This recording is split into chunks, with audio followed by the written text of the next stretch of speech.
Mesdames, Messieurs, très heureuse de vous retrouver ce soir avec notre journal bimensuel. En voici les titres.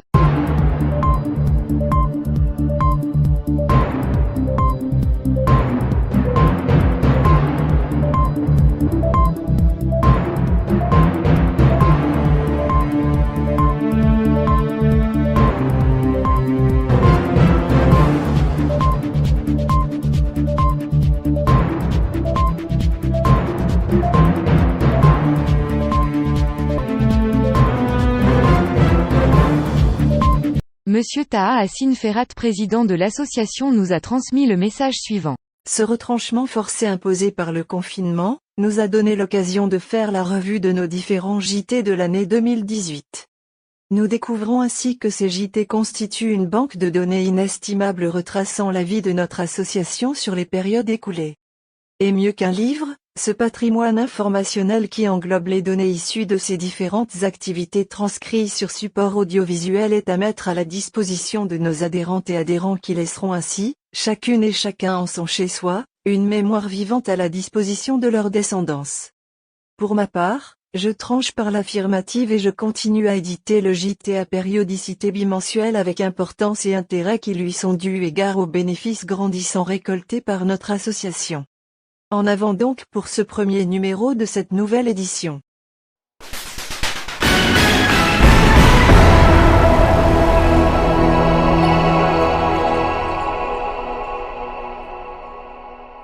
Difficultés financières oblige, le bureau du siège de l'association vient de déménager vers le centre Samaï à la rue des Frères Bouabsa, en face du lycée Lamrani.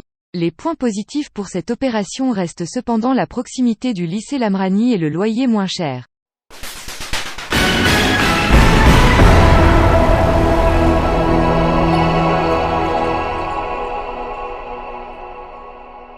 Depuis 1977, l'Organisation des Nations Unies a choisi la date du 8 mars pour célébrer la femme partout dans le monde. Cette journée permet d'assurer un suivi progressif de l'amélioration de la condition de la femme et de mesurer son implication dans l'évolution de l'humanité. Nous sommes invités à apprécier la pleine mesure du chemin parcouru par les femmes à travers le monde, et à apprécier les efforts engagés pour leur équilibre et leur épanouissement.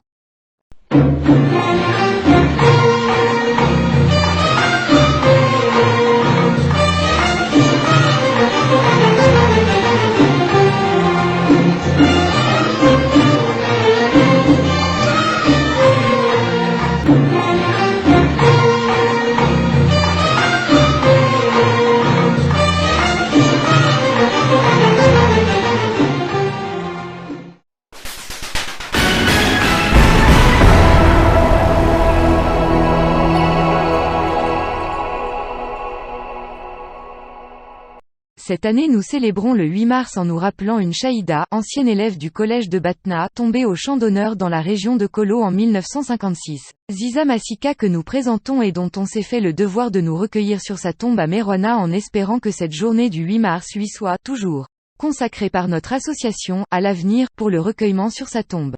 Ziza Massika est née le 28/1/1934 à Merouana. Après des études primaires à Batna, Sakina Ziza vient à Sétif poursuivre ses études secondaires, de la classe de 4e moderne à la seconde au collège de jeunes filles, actuel lycée Malika Gaïd. Elle les termine à Batna, au collège moderne, obtenant le baccalauréat en 1953. Elle part ensuite en France où, jusqu'en 1955, elle fait des études supérieures à l'université de Montpellier en compagnie de son frère Ayash Ziza. Puis revient enseigner à l'école maternelle de Merouana. En 1956, avec deux consoeurs, Meriem Bouatoura et Leila Bouchaoui. Elle rejoint Sétif peu avant la grève des étudiants nationalistes et rallie les Moudjahidines en tant qu'infirmière, avec le grade de caporal puis de sergent. Elle est affectée dans la région de Kolo, à Ouedatia, Douaroula Djema, et se trouve sous les ordres de Amar Baaziz dans la 3e région de la Wilaya 2. Elle collabore activement avec Azouz Amrouchi et Abdelkader Bouchri, à l'époque responsables de la santé des 1re et 2e régions, respectivement sous les ordres de Lamine Ken de 1956 à 1958 et du Dr Mohamed Toumi entre 1958 et 1962.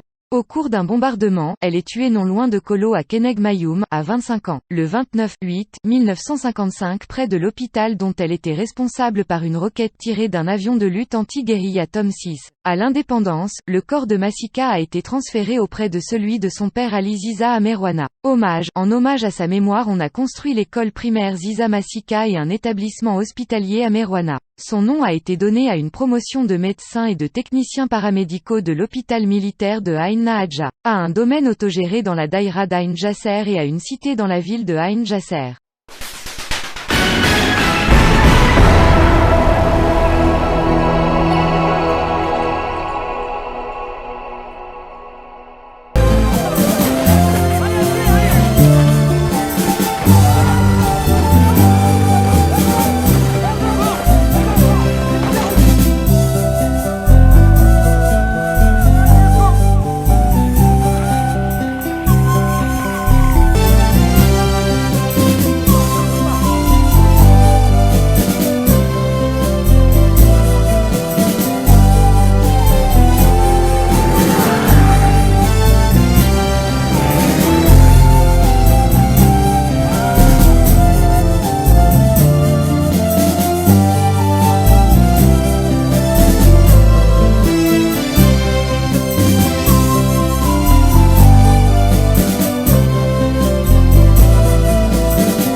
نحن هنا يعني في هذا المكان هذا بمناسبة 8 مارس عيد المرأة، يوم 8 مارس 2020 رانا جينا باسم جمعية قدماء التلاميذ نتاع ثانوية بن بوالعيد باش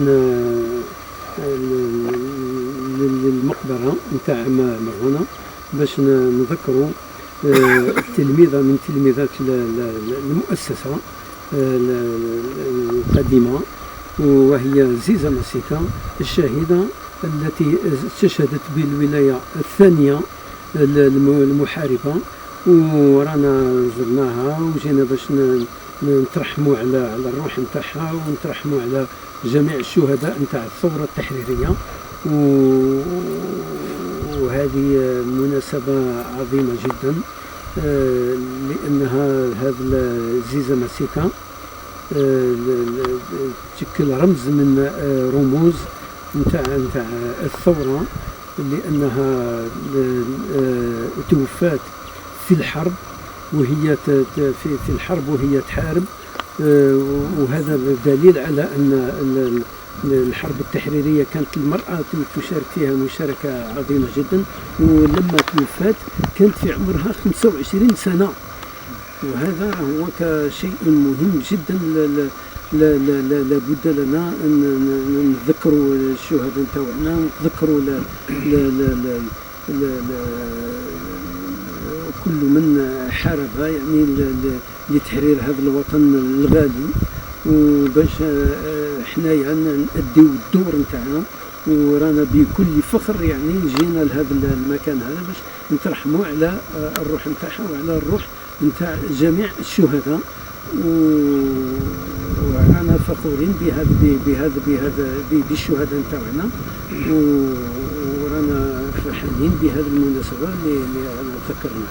ان شاء الله تولي سنه هذه، ان شاء الله تولي سنه كل عام ان شاء الله نجيو هنا نترحموا على الشهداء. انا جو رابيل برك باللي هذا ليطابليسمون هذا كوليج ليكول سوبيريور، هذه ليكول بريمير سوبيريور، لو كوليج مودرن دو باتنا، لو ليسي ميكس، لو ليسي بن بوالعيد، C'est un établissement qui a formé beaucoup de cadres qui sont actifs jusqu'à présent au niveau national. Il a formé des chouhada, il a fait la grève de 56. Nos aînés la décrivent mieux, on est venu après eux. C'est la grève de 56. Donc il y a eu des chouhada, il y a eu des militants de la cause nationale. Et on est là en tant qu'association, d'un collège ou d'un lycée Ben Boulid. On voudrait que chaque année on revienne sur nos pas pour nous remémorer un peu l'histoire et les hommes et les femmes qui sont passés par ce lycée. Et certains d'entre eux ont donné leur vie pour ce pays. Voilà, Inch'Allah كل عام. كنا فريق إضافة على جماعة نغتنم الفرصة أنه ترحمنا على أرواح الأموات اللي في داخل المقبرة هذه.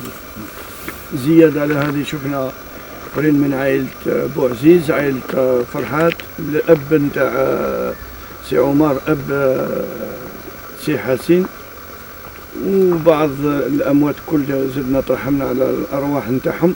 زيادة هذه ذكرنا سي حسين على أحد من التلاميذ اللي كان معه سي شبيلة عبد الرحمن. اللهم اغفر لهم وارحمهم ولا تحرمنا من هذا الأجر إن شاء الله. وإلى أحيانا ربي كنا من أهل الدنيا نزيدوا العام الجاي، وكما قال نديروها سنة حميدة إن شاء الله. والسلام عليكم. بسم الله الرحمن الرحيم. Moi je vais intervenir en français parce que pour simplifier les choses. Parce que des fois on va dans une langue qu'on ne maîtrise pas bien et on commence à faire des bêtises. En réalité, l'historique de cet établissement se résume surtout à la Révolution. Le collège de Batna a formé des cadres de très grande valeur qui ont servi leur pays. Et l'historique se résume à la Révolution. Pourquoi je dis ça? C'est parce qu'elle était marquée par deux grèves successives. 19 mai 56 et 28 janvier 57. 19 mai 56, il y a beaucoup de jeunes collégiens, parce que c'est pas un lycée, qui à l'orée de passer le bac ont été poussés à la porte parce qu'ils ont fait la grève à l'appel du FLN. À l'époque, il y avait deux parties, il y avait le probatoire et la deuxième partie du bac. Le probatoire, on est passé à Batna, et la deuxième partie, c'était à Constantine. Il y a encore quelques vivants. Malheureusement, nous n'avons pas pu retracer cette histoire. Je ne sais pas si par négligence ou par manque de temps.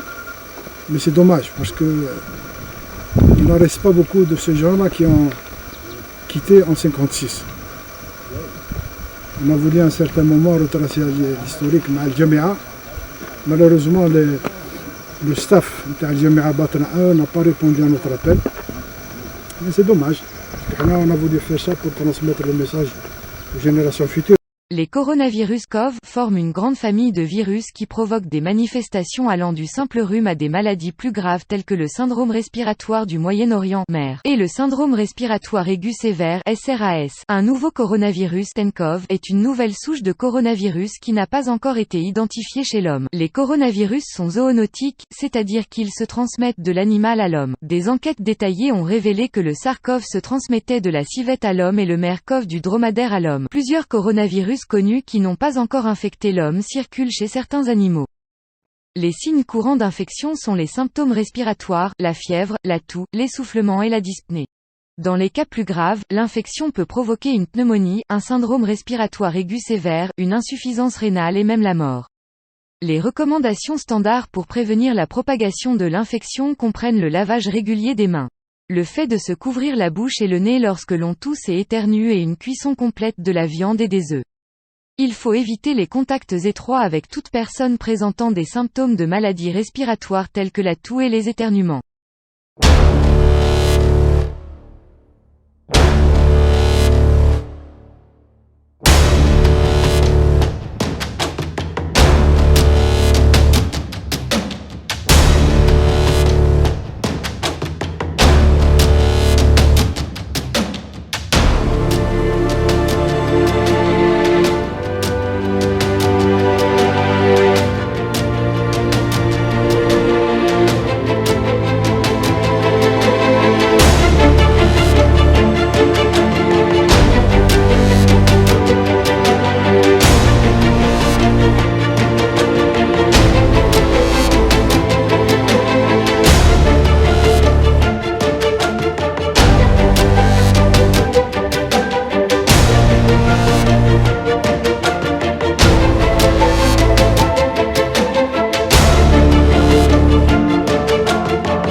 La beauté du massif verdoyant des Aurès, après Sauvage, est étalée à travers les sites et l'éventail de multiples paysages.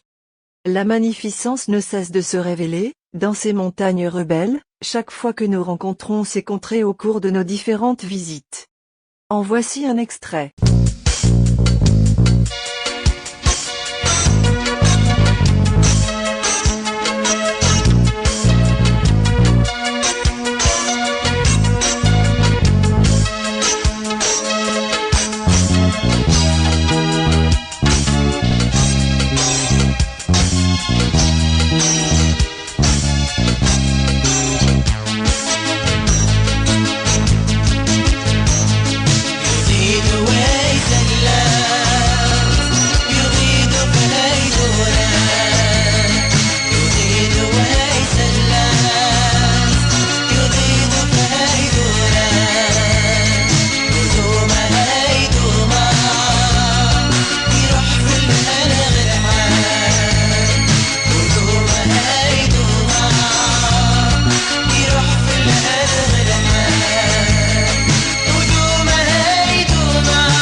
L'Algérie est, de par sa superficie, le plus grand pays du continent africain, du monde arabe et du pourtour méditerranéen.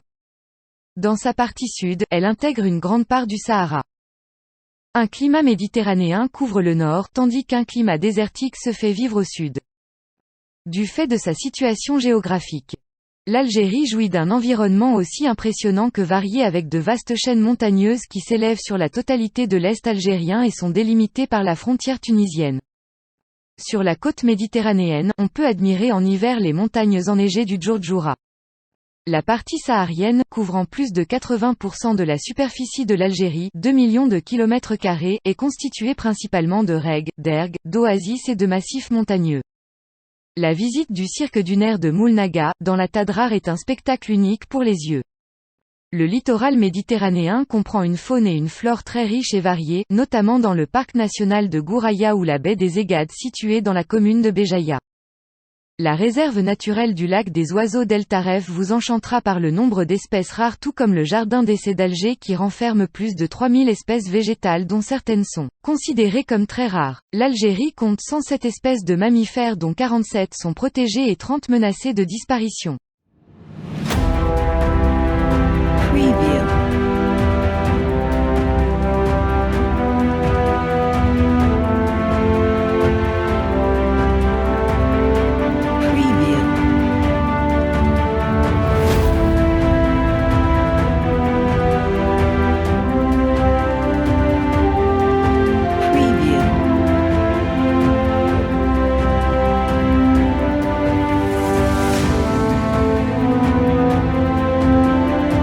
Preview.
l'île de Socotra dans l'océan Indien est un véritable paradis naturel. Des arbres étranges se dressent au milieu d'un paysage désolé, des espèces inconnues trottinent sous un soleil de plomb. Sur cette île, les excentricités du climat ont engendré un écosystème extraordinaire.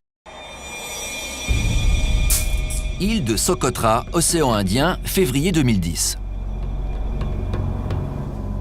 Des arbres étranges se dressent au milieu d'un paysage désolé. Des espèces inconnues trottinent sous un soleil de plomb. Ici, les excentricités du climat ont engendré un écosystème extraordinaire. Cette île reculée, encore épargnée par le tourisme, est un véritable paradis naturel. Don Whitebread est photographe de paysages et il a fait un long voyage pour la découvrir. Quand on descend de l'avion, on se croirait sur la Lune. C'est tellement désert qu'on n'imagine pas qu'il puisse y avoir de la vie. Et pourtant, l'île de Socotra abrite 700 espèces d'animaux et de végétaux endémiques de l'archipel. Il y a ce qu'on appelle la rose du désert, un adénium qui semble tout droit sorti d'une illustration du Dr Seuss. Vraiment très bizarre. Mais les dragonniers de Socotra forment le clou du spectacle. Ils sont incroyables. On dirait presque des parasols. Ces arbres à la sève rouge sang sont sans doute âgés de plusieurs siècles. Si leur apparence peut surprendre, c'est cependant elle qui assure leur survie dans ce milieu hostile. À Socotra, le temps aussi est étrange. Il fait chaud, la température moyenne dépasse les 30 degrés. Mais il y a aussi beaucoup d'humidité, alors qu'il pleut assez peu.